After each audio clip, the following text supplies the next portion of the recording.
Hi, everybody. Welcome to Buzzing About Romance. I am Leah, and on this quick shot of romance, it's an author spotlight, which I am loving taking part of. And on this author spotlight, I have author IvyLayne, who I have been a huge fan of yours for years. And like, honestly, this is one of those moments where I'm like, I can't believe I'm actually getting to talk to her.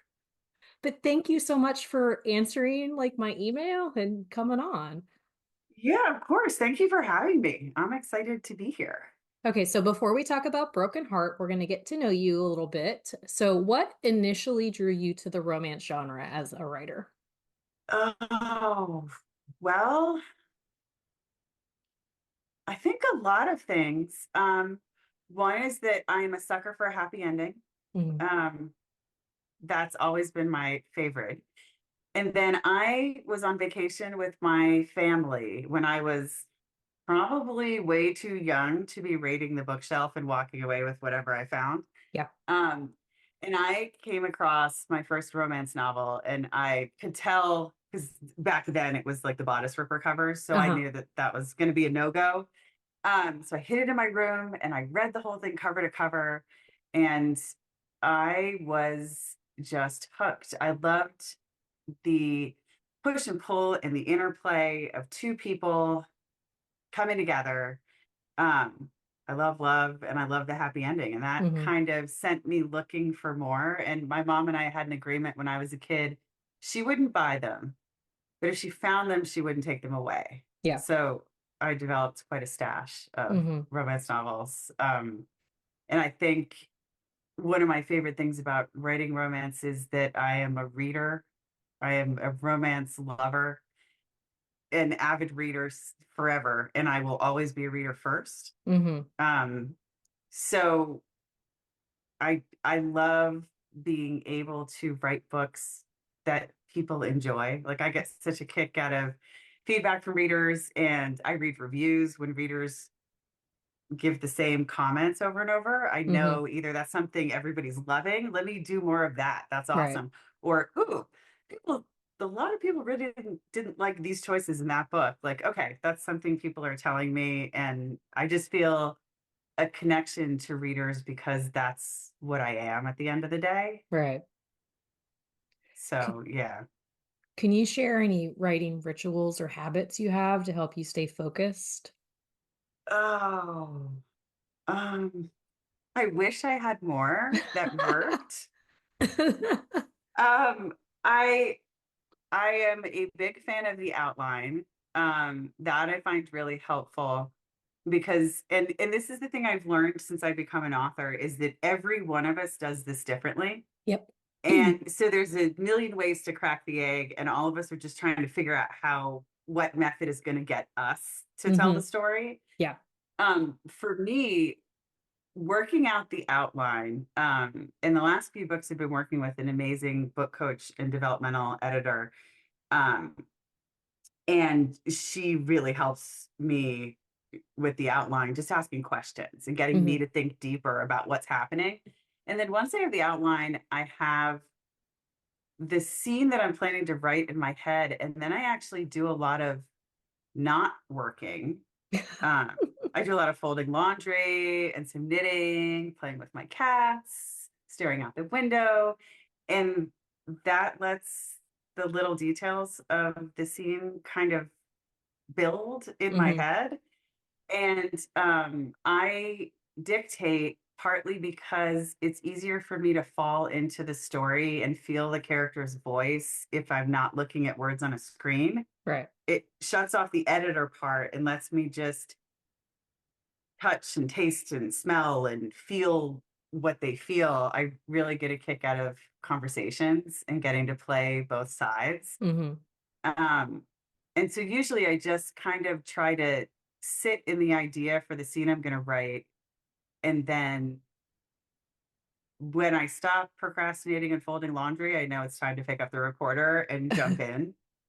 Um, then that's about like as close as I get to rituals. I've tried different things like free writing or lighting candles or, but at the end of the day, it turns out it's just giving myself enough time to really settle into the character Hmm. and then just open my mouth and let them talk for a while. So do you dictate instead of type when you? I do. I will often my process is that I do the outlining and I get a rough sketch of the scene and I print the sketch of the scene out. I bring it with me to my comfy chair or hammock or treadmill, whatever. Sometimes I feel like I need to move when Uh-huh. I'm telling a part of the story. Sometimes I just want to cuddle in and kind of shut off everything but the story itself. So I pull up my recorder, I have my notes. I almost never look at the notes again. Usually they end up on the floor, but just having them in case I get interrupted, I can Right. look back and say, oh, okay, I know what was going to happen next.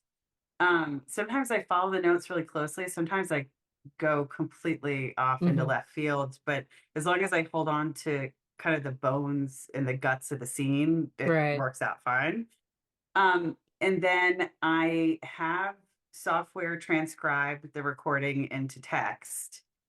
And then from that point, most of the time I end up adding maybe like between 10 and 25% more to the story, and that I'll type, but the bulk of it is dictated. Hmm. I find that I get, for me, a much better story flow Okay. if I tell it versus type it. If I start typing, my editor brain turns on and starts going back and fixing Hmm. everything. And and I don't feel like I get as much flow. And also, and this is a weird author thing, but if I dictate, the character gets to take the front seat. Okay. And I often discover things about what the character wants and what's really important to them Hmm. that, like, outlining, organizing me didn't really connect with. But once I'm working on West and Avery's story now, and we've seen, anyone who's read the Sawyers Bend series has seen West pop up a lot. So the police chief, Right. we know who he is. And I thought I knew who he was. And I totally understood everything about what West wants out of life and Hmm. why he's a good fit for Avery. And I do, but he also just started talking about a whole bunch of things in the last chapter about how he feels about his work and his Uh-huh. family and his place in the town, that I guess I knew inside me somewhere, but didn't get articulated in a interesting and fun way until I let West talk. Right. So that is one of the things I really love about dictating. Hmm. That's interesting because there are a few authors that I know, like they will dictate parts of their books, but not the bigger chunk of it. And it's so fascinating to me as I get the chance to talk to different authors about their processes, like how different everybody's like Yeah. ritual is, like the way they write, where they write, how they write. It's just everybody is so different. And like some people might have similar like bases, but even like the execution is completely different. It's Yeah. fascinating to me. It's really cool to me how many people can come at this from different ways, different Hmm. techniques, different, and have the same amazing results at the Yeah. end. It's so, like, authors I love who are pantsers, and I'm Uh-huh. just like, oh, how do you do that? To me, it's black magic that you can just write a scene in the middle and then write the end and then write two-thirds in, and yet Hmm. the end result is so fantastic. And I'm Yeah. like, oh, if I tried that, we'd have a hot mess. I'm gonna do it this way because this is the way I can make it good. Uh-huh. But yeah, I find that really neat. Hmm. So your books typically are very emotional. Like there's a lot of like hard stories like in their character backgrounds. Do you find it difficult to balance the romantic relationship with those emotional arcs of your characters? It depends on the story. That's a really good question. Yeah, it depends on the story. I would say, like, for Broken Heart, for example, I felt like the tough emotional stuff in their backstories really, really fed into the reasons why they were so good for each other. Hmm. And a lot of the time, well, all the time with romance, I start with why these two? Yeah. Why these two people? and in Sterling and Forrest's story, I felt like their backstory played such a strong part into what brought them together. Right. And so it was easier for me to tap into the hard stuff emotionally because the payoff of them falling back into love, recognizing that they were still in love, like Mm-hmm. however, you know, it was all tied up together. Whereas the book before, Wild Heart, the tough stuff was really backstory that they Right. were dealing with. And it wasn't really the why of the two Mm-hmm. of them. And I had so much fun with their why and their finding their way to each other. And I really struggled with the tough background. It was a Okay. really hard book for me to write, just getting into Quinn's head and navigating Hawk's, I guess, unhappiness with things he'd done Right. and how to reconcile those. That was all just really hard, heavy stuff that a lot of the time writing the book, I was like, yikes, why did I do this to myself? Like this is Well, really and difficult. with their book, like it did have almost a different tone and a different feel than some of your other books, but I personally thought that it blended really well. Like their like Quinn's backstory is it's pretty heavy. And like as like her character plays out, like you really understand why she has like the quirks that she does and the little things and the nuances. And it just I thought it worked really well. And like their blend and the care that he has for her and like how he watches over her when she is like in the hammock and the clearing and all those things. I just Yeah. it was just such a interesting love language for him. Thank you. I'm so glad that you like how it fit in because I was Hmm. worried it was too heavy, but I didn't feel comfortable dialing that back Right. out of respect for her story. Um, but I got it. Yeah, I loved that about him. I loved how Hmm. he was just like, to me as the author, so clearly already had feelings, but was like, this is my job. I'm Yeah. just doing my job right now. And Hmm. I'm like, no, you're not. No, you're not. You want to check in on her Well, because you like her. and one thing I think that worked, like why it works so well is because the way, because I've read this whole series like from the get-go, like when we found out we were getting Griffin's story, like I was like, yes, I am so Oh, like ready for this. Like how is this gonna happen? Like what is his like history? Why like is he the way he is? But I thought it was like, I think you've set it up so much because there's so much trauma in their like backstory for all the kids, but it's so yeah. different for all of them that it it leaves you open for so many options. And I think that's wonderful. I've really been enjoying is a weird word to use for this, but the two series before, about the Untangled with the Sinclairs, and then the Winter series before Uh-huh. that, we had siblings who were really tight and loved each Yes. other, and we're dealing with external division. Right.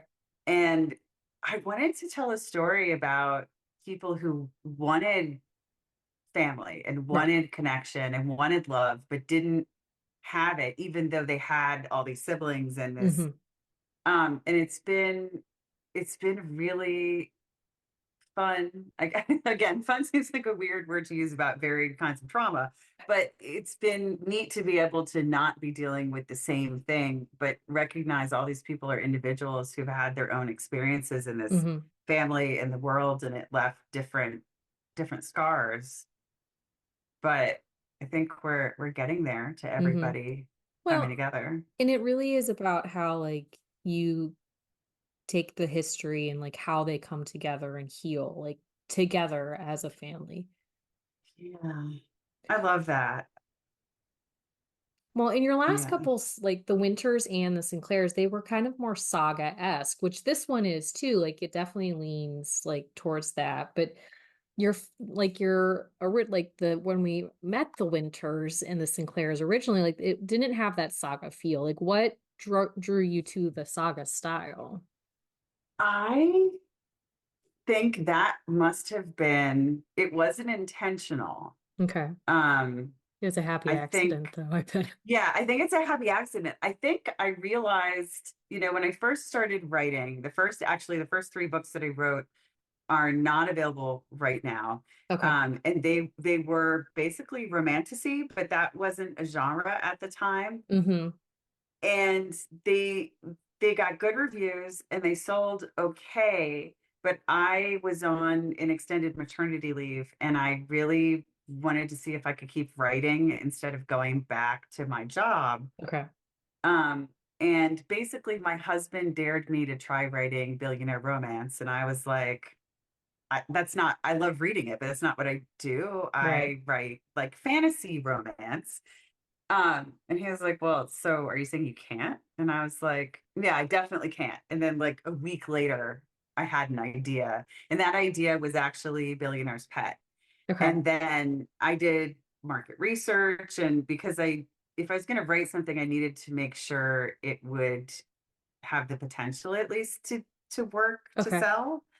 So I started doing market research and I wrote the Billionaire Club books, which I really, really enjoyed. But I realized one of the things I enjoyed the most about them was the found family friendship connections between Mm-hmm. the characters. So when I started thinking, okay, what do I want to do next? I wanted to dig into the family dynamic and I had the idea for the Winters backstory Okay. and so then once I started writing that and I got to play with all of the sibling relationships Mm-hmm. and the kind of family history that lets me dig into and the richness of the stories I can tell with that, I think it was really just I got a taste and I really liked it. And Mm-hmm. so I leaned into it and so lucky for me that there were readers out there who also liked it. So I Mm-hmm. got to keep doing it. And it was kind of like oh wait, I like this. This is really fun. Wait, you guys all like this too? Yeah. Okay, let's do more of it. So yeah, it was really a happy accident. And I feel so fortunate and just blessed that I've been able to write stuff I genuinely have a blast writing. Like Mm-hmm. I'm I read all my reviews and I occasionally get a negative review that stings, but most of the time I'm cool with it because not every book is for every reader. Right. And I figure if someone shares what they didn't like, it saves somebody who also might not like that from wasting their time and money on a book that's not for them. So I don't take anything um personally, but part of why what was my point about bringing up the reviews? Sorry. It's It's okay. my editor is often saying, you already said this, or I think we've repeated this point, we can cut this. And I'm like, yes, the rambling That's is an okay. author We love a tangent on the byproduct. podcast, so tangent away, ramble away. We are Yes, good if I with it. remember why I brought up the reviews, I will let you know. I It's had a okay. We point, can always but go back to yeah. it. But leading into that, so Okay. let's talk Billionaire or Broken Heart. So the release date is November 19th, 2024. The tropes are second chance.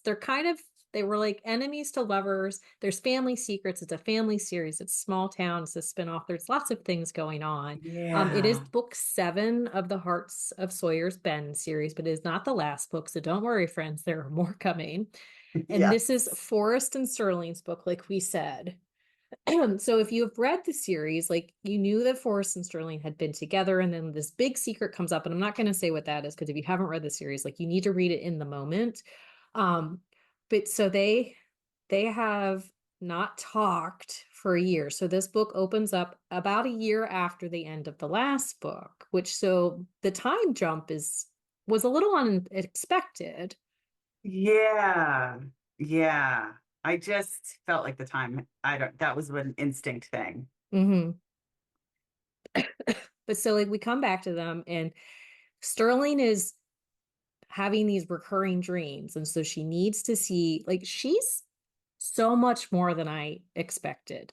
Like, I knew that she was going to be a Yeah. really deep character, but she's so much more. Because when you read the first few books of the series, like book 1, she's a hot mess of chaos. Like, she is falling apart. Yes. She is like, but by this book, like, she's not that at all. And she is hiding herself to like so many people. I just really loved her. Yeah, me too. Like I didn't know where I was going with her with book one. I Okay. had an idea about the I I watched a TV series when I had the flu where there was a character who got to know another character under false pretenses. And and then she broke up with him when she found out that he lied, Okay. and he was so clearly still in love with her, and I don't know if it was the like delirium of the flu or whatever, but I was just obsessed with this dynamic of like, can I write somebody who genuinely deserves to be broken up with for being a huge enormous jerk, Yes. but also is worthy of the heroine's love? Yeah. And so the idea of what happened there with Sterling and Forrest was established in my mind pretty early, and then Hmm. I executed it in Scheming Heart. But but Sterling herself really grew so much from book to book, and I just Hmm. love her so much. I love her grit, and I love her determination to make her life worthy of her, Yeah. and to find her why in the world. Um, and I love how she really started to come back to herself and come alive in Stolen Heart when Griffin showed her that he wasn't going to put up with her crap, but he loved Hmm. her. And I realized how much she really needed that love Yeah. and what she could do if she knew that she had it, that she somebody had her back. And then the way that Forrest betrayed her by not being honest in when they first met in Scheming Heart, like was just the kind of thing that was going to undermine everything she needed for Hmm. herself.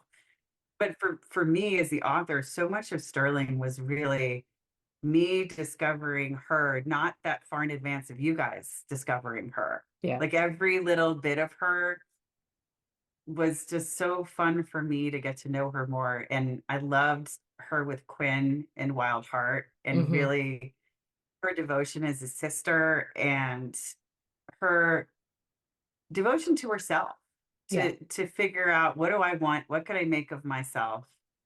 Um, my son is really into coding, and he's the one who got me thinking about Sterling, Hmm. and um and he actually helped me with some of the ideas for some of the things that they do in the book. He actually gave me ideas that were way more complicated than what I ended up doing. I was like, okay, honey, but I don't really understand what you're talking about, so I'm gonna go read this website on this thing. I don't want to say what it was and give away any spoilers, Uh-huh. but I did a lot of, I am not a math genius or a coder, so um, I did a lot of You're rereading like, of things to I'll make sure they take were this right. little piece of information and take it to like the kindergarten level. Exactly. And I had him reread a few things and be like, okay, does this make sense? Did I do this right? And he'd be like, yeah, but what happens next? And I'm like, you You call me don't have when to you're worry older. about that one. Yeah, I I just can't need tell you that this right to now. work. I just need this part. But Well, and yeah, yeah. And one like I think the biggest thing with Sterling's character too, like she has such a great character arc, like maturing throughout the series, but also the fact that like she recognizes the fact that like Griffin, like he gave her those hard truths, he gave her some really tough love, but he also like when all that stuff went down in Scheming Heart, like he trusted her to know what she wanted. Like it was up, Yeah. like a lot of those decisions was up to her. And like she's like, I appreciated that he did that. She's like, I don't know if I made the right choice, but the fact that he allowed her to make those choices, like whatever she wanted to do, Yeah. like he was good with. And I just thought that was wonderful because it's like he sees her and he wants her to know that he sees her. And like finally like as the book is going on, she's finally recognizing, like, yes, he does. He does see me, and I I loved appreciate that. that. Yeah, that was really, I love him. He's Hmm. like the best. I love writing. Maybe it's because I'm the older sibling. I love writing big brothers Really. specifically. I mean, like Aiden in the Winter Saga was well, Mm-hmm. all the big brothers I've written, I think are awesome. And Griffin, I just, yeah, that was something that was really, I really loved writing those scenes between the two of them Yeah. and being in her head and getting to feel how just nourishing and wonderful it was to have this older sibling she admired, like you said, see her Yeah. and trust her judgment. I think she really needed that. Mm-hmm. Well, and Oh, there's such a disconnect because like if you haven't read the series, like we find out like at the beginning of the series, Griffin had been kicked out of his family essentially and like lived in Atlanta and like that's how he met the Sinclairs and that's where he originally shows up. And it's like, but they're all like, there's so much truth coming out with the passing of their dad, which is like what brings this whole series like to come about. And so it's like they're all recognizing like how toxic, which they always knew it, but it's like there's a lot of nuances that you're introducing. It's like they're seeing like how yeah. toxic and how like terrible like he was, but also the fact that he alienated them from each other in so many different ways. And I mean, as kids, like you don't know any different, so they allowed it. Yeah. And then as adults, it's like, How it's do such we a weird come back from situation. that? Yeah, like all these years of history and the awkwardness and the misunderstandings and the dad pitting them against each other. And then you're an adult and how do you get across those chasms? Hmm. Well, and there's a lot of Yeah. kids and a few different mothers, and is it hard to keep them straight? Who belong to who? So I need to say for anyone who's asked this, who listens, we finally, my assistant Olivia, who's amazing, helped me put together a family tree, and I'm now adding it to the books and on the website because Uh-huh. yes, it's I have a family tree, so I know. Uh-huh. But for everyone else, sorry, I will do that going forward when I have these big complicated relationships. Hmm. Because I realize I like them as a reader, so why did I not do it for my readers? I don't know. Well, because like But the Winters, it was like it was a huge family, but it was like these ones and the cousins, but there was one mom and dad and one yes. mom and dad, and there was no confusion. In Sinclair's, there was one dad, one mom, and that was the end of Yeah. it. But this one, it's like there's one dad and like s- Yes, so four or many five moms, and moms. I honestly lost Yeah, track of how a many lot. kids. I think there's 10. I know, like, should I know? Yes, I should know. But when I do book club in my Facebook group, I am often a reader will ask a question like that. Uh-huh. And then Olivia and I will look at each other through the Zoom and we're like, I don't know, do you know? I don't know, do you know? Like And then that's we a put in the really chat, good like, question. yeah, like, does anybody know? And within 30 seconds, like three or four readers have Hmm. already answered the question for the Yeah. other reader. I'm like, thank you guys so much because I forgot. I mean, it's in my notes, but they know they're Uh-huh. on it. But yeah, it's a little hard to keep track. Prentice definitely was interested in fathering like a football team worth of Yeah, he was a children. big fan of the procreation, not a big fan of the condoms. Yes. Yes, and not a big fan of the parenting part. Well, Just that just the too. look at all these little mini prentices running around. Well, Yeah, he was a parenting in real the winner. worst way. Yeah, in the worst possible way. I really like writing a juicy, hateable villain. Hmm. And every once in a while, my editor's like, but we could like give this character a path to redemption. And most of the time, I'm like, we could, but But we're not gonna. no, but Yeah, because I no. don't like him, and I'm looking forward to doing something really like juicy and mean to them that everyone will enjoy and find fun. So we're Mm. gonna save this person for a horrible, horrible ending. And she's like, okay, we could do that too. Okay, So yeah, Sterling and Forrest, like their story is a little bit different, like I said, the way that you set them up, because we haven't ever met like a couple that were together and then broke up. What made you yeah. like what made you choose that direction? Or is it It just something that like came about? It was I don't know that I will do it often. I don't usually like second chance because Well, you only have a as couple a of them. yeah, I don't really do it. It's as an author friend pointed out years ago, the problem with second chances, they broke up for a reason. Yeah. So, unless it was like they were teenage loves and the family moved away or Hmm. something, then there has to be a reason that those original problems are no Right. longer a factor or that they can grow past them. Um, but this one, I think really the only reason I did it is because I had watched that show. I can't remember what network it was on, but it was called The Royals, and it was just so fun and kind of silly, but really, I had the flu and I watched like 3 seasons in a row, and then it ended Hmm. on a cliffhanger and got canceled. So I'm still hoping I can find out what happened next. But and I just that dynamic of the two characters where he had really screwed up, Hmm. completely justifiably lost the right to her love or attention, Right. but also recognized he screwed up, really regretted it, and really, really loved her. And the other thing about that character in the show that I watched is that he really saw the woman that he loved. He was one Hmm. of the only people in the whole show who saw her for who she was. And and so I had Sterling, who started out a hot mess, but had so much to her. And I was so intrigued by that dynamic that I had enjoyed. Again, this is like me being a reader first, though this was a Hmm. TV show and not a book. But Eh, I enjoyed it, so much as the audience that I was right. like, ooh, could I pull this off? Could I give this fun to my readers? Like, let me see. And then when Scheming Heart ended, I got so many emails that were like, people did not like Forrest.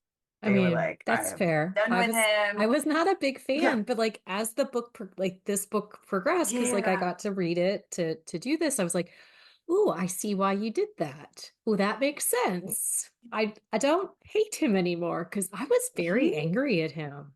Yeah, I was too. That was the problem. Like I like to think it seems easy to think, and I like to think of like the author as a puppet master moving everyone around, but Hmm. I'm just as engaged as the reader is in the characters in the story. Right. So that was the problem. I with a couple characters, I was like, ooh, I really don't like that.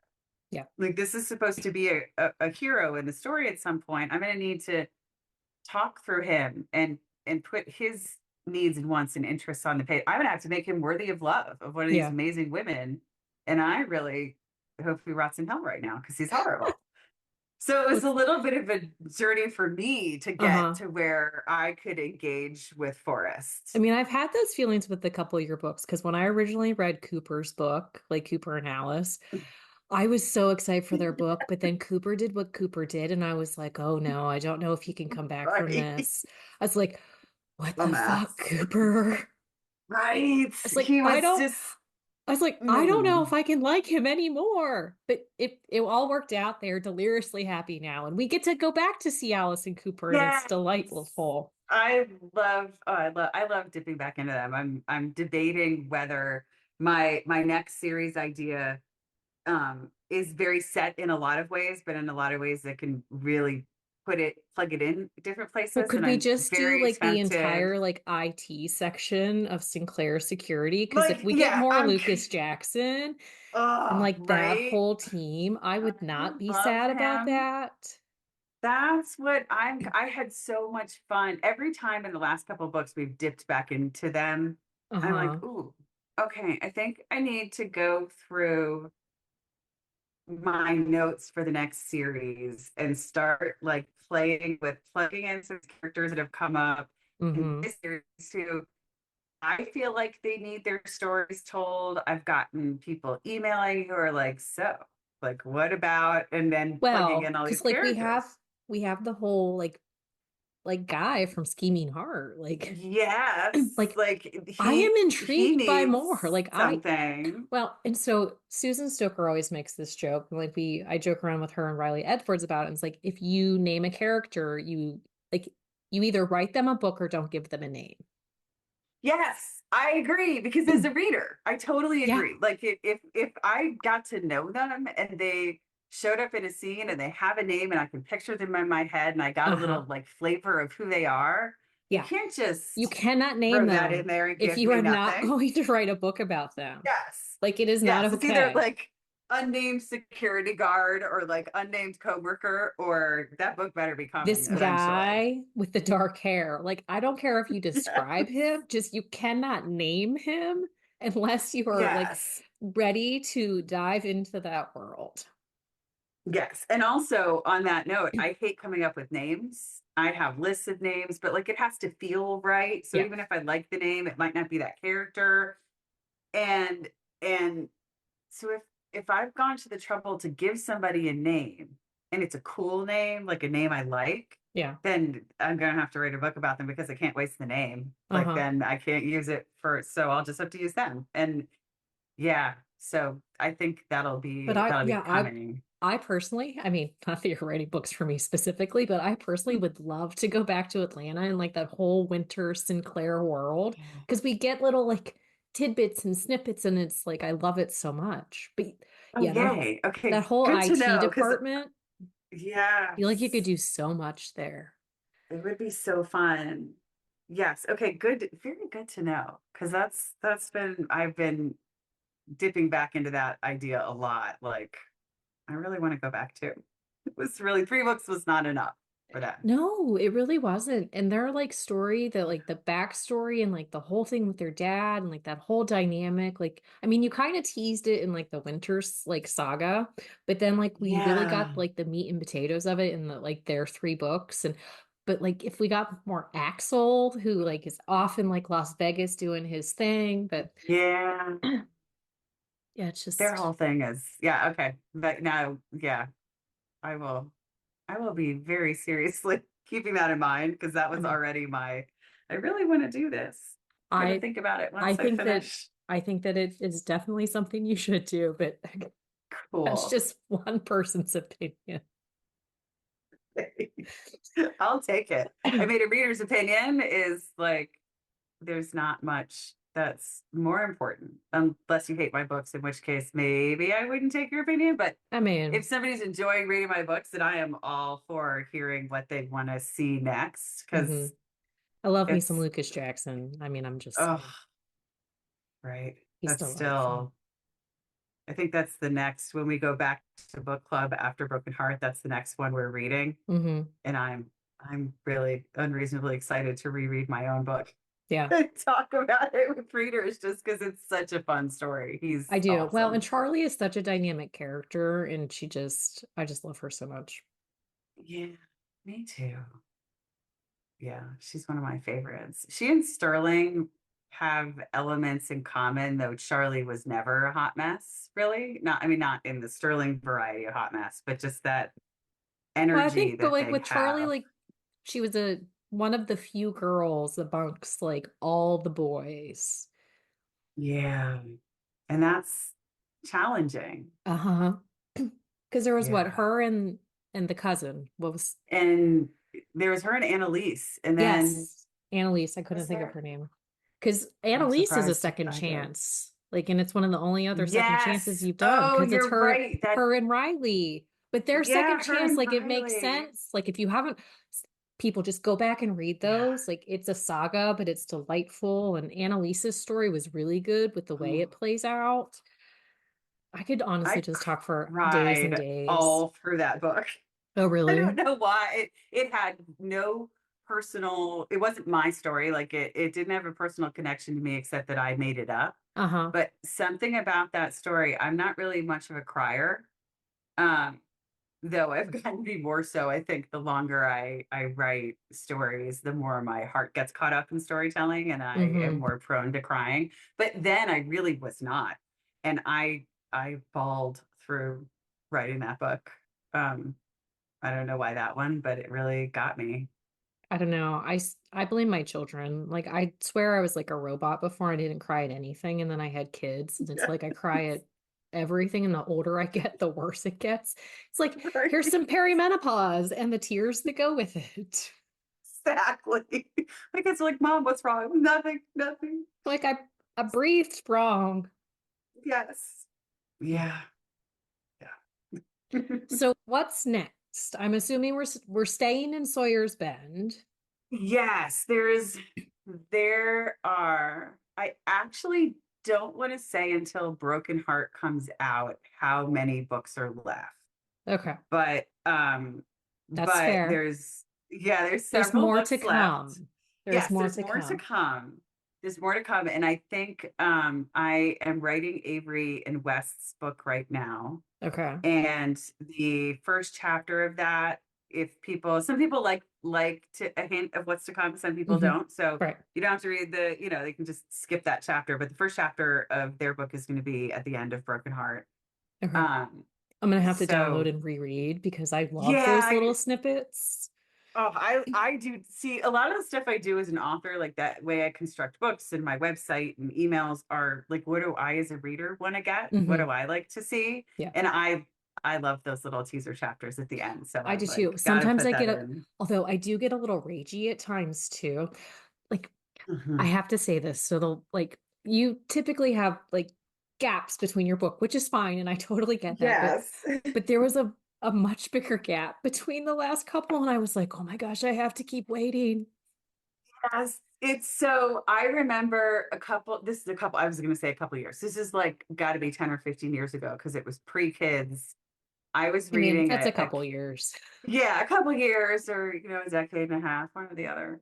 I was reading a Karen Marie Monning series, and she would release that series every year, I think around Halloween. Okay. And I finished the book probably like November 3rd, and it ended on a huge cliffhanger. That's the And worst. I threw it across the room and was like, I don't know how she could do this to me. Like, Yeah. how am I supposed to?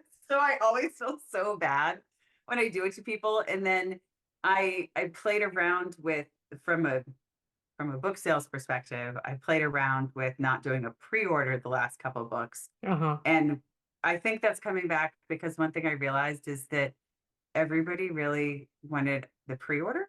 And so Because sorry. And because no joke, there are certain books where they will drop on my Kindle at 12:01 p.m. or a.m., whatever the heck time midnight is, and I will stay up and I will read that entire book before I go to bed.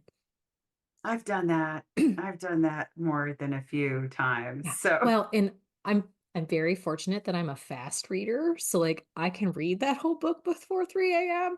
But then I feel bad because I'm like, I know the yeah. authors put months and months of work into this book, and I just devoured it in like 2.5 hours, and now I need the next one. Oh no, that's the best compliment. Like the last couple, like whenever I have a couple categories of negative reviews I get. One, people don't like sex and bad language, in which case I'm not your author. Well, but that's the thing, like you knew what you were So getting into. yeah, right. Like I don't exactly hide that. You know what you're getting into. I'm sorry that you had a bad experience. I'm not your author, but there's amazing authors out there telling Yes. amazing love stories without Hmm. graphic sex or bad language. So that you will find your happy pairing and do great. Exactly. Then there's the substantive criticisms that I try to listen to, like, hey, you didn't address anything about who killed Prentice in this book, and that's really annoying. That was for Rebel Heart. And I was Uh-huh. like, oh, okay. Excellent point. I did not. My bad. Like That's I'll okay make though. sure but I like to listen. If enough people didn't like something, Yeah. then it's probably a me thing and I should put some thought into it. And most of the time I agree with the reader. It's like, oh yeah, Hmm. I could have handled that better. And then my favorite bad review is I'm knocking a star off because it's too long till the next book. And I'm like, go for it. Because that is, along with the reading super fast, Yeah. like the best compliment that Hmm. somebody devoured it quickly and wants the next one. Like, I can't think of anything that is more exciting to me than somebody getting that excited Yeah. about the thing that I got excited about. Hmm. I just wish I wrote faster. I mean, if I Well, could, I would. Like, and there was somebody who posted in your Facebook group the one day about like the gap in I between books. saw that And and I so appreciated I your response. I got so mad because I'm like, first off, like I vented to Becky for like 20 minutes before I actually posted it. And I was like, do you think I should post? She's like, yeah, go ahead. So I actually sent it to her. I was like, can you read this to make sure it's not too Oh, mean? But I was like, I get that people want the books, but people have to understand, like, you guys are people and like it is a craft, it is an art. Some people write really fast. Like there are authors who write like 2 years in advance, like, and who have Yeah. like giant, and so they can release a ton of books. It's like you have to like remember like every author is different, every speed is different. Like I got so upset. So I I was am like, sorry that you were upset, but I no. super appreciate no, but I appreciate so much your response because I really try not to engage with stuff like that. I understand why readers are upset. If there's Yeah. nothing I can do about it, like I had a similar response that you did, but I didn't feel it was in any way appropriate for me Hmm. to say anything because the group is there for people to engage with me, but also Right. with each other. And, Yeah. and I don't want to be in there like that wasn't nice. But everything you said was so true. And so I felt it in my heart. It made me feel so much better because I work really hard to write the very best book that I Hmm. can. And for some authors, they can do that on a really quick pace. Yeah. And turn out the same level of detail and texture and error free and an amazing story at a really quick pace. And that is not I can't Hmm. do the book that I want to do that fast. Right. Life has calmed down a little bit and I'm hoping to get back to I think I'm good with 2 books a year. I'd love to get to 3. We'll see. My kids are much more self-sufficient and hopefully we won't have any more family disasters and Yeah. things like that. But like but yeah, I end up with a lot of author angst over not being able to deliver what I want to Yeah. deliver as quickly as I can. So stuff like that kind of hits me a little harder than the I hated this main character Uh-huh. or stuff like that. I'm like, okay, fair enough, but I loved him, so whatever. But this is like, oh, I don't want to be letting people down. So I read that and I was like, oh, okay, sorry. So your Yeah. response made me feel so much better. It's like, oh, she gets it. I'm Hmm. trying. We're all just doing our best out here. Yeah. And that's the big thing, like, but like it's a job, like you work at your own pace, and like as much as we want every book every like all the time, fortunately, like with indie publishing, there is a ton of books out there available for us to read. So, Yeah, which is really the best thing about being an author is hmm. like I try my best to write awesome books, but like in between, oh, it's so lovely how Uh-huh. many amazing books there are out there. It's a Yeah, great time to be a reader. it really is. Well, thank you so much for joining me on the podcast and chatting about Broken Heart and the Sawyers and the Winters and just all the things today.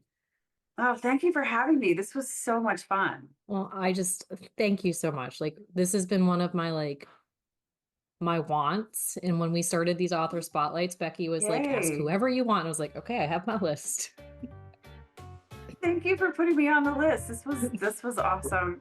All right. And thank you everybody for listening. And until next time, happy reading. Find us on Instagram at Buzzing About Romance or on Twitter at Buzzing Romance.